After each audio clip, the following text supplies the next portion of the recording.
ভাই আমাকে ছেড়ে দিলেন যে আগামীকাল সকালে তুমি চলে যাও। জোরের সময় নামাজ পড়তে উঠছি,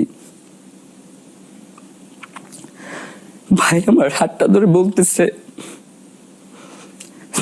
জাবের তুমি গেলে আমি খুবই একা হয়ে যাব।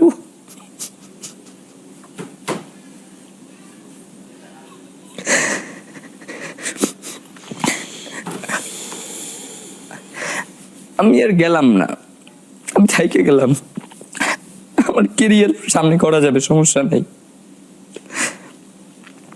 কিন্তু ভাই তো আমাকে একা রেখে চলে গেল।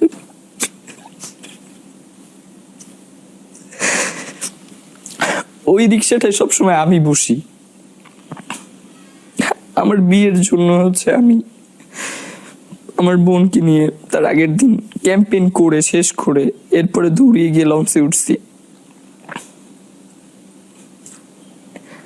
মানে আমার কাছে মাঝে মধ্যে এমনও মনে হয় যে ওই রিক্সাটা যদি আমি থাকতাম তাহলে হয়তো ভাগ্যে গুলি করতে পারতো না।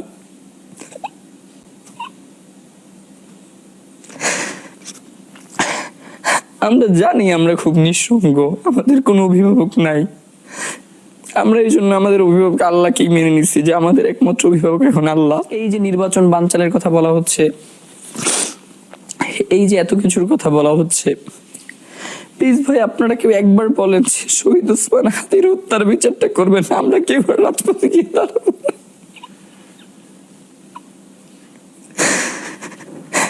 যে মানুষটা আমাদেরকে খাওয়াইয়ে দিতেন, মাথার বালিশটা নিচে ফ্লোরে ঘুমিয়ে মাথার বালিশটা মাথার নিচে দিয়ে দিতেন, এই মানুষটার বিচার হবে না, এইটা কি আমরা কোনোভাবে মানতে পারি বলেন ভাই? এই মানুষটা তো ঢাকা 8-এর প্রার্থী ছিলেন, তিনি তো এই ইলেকশনটাই করতে চাইছিলেন।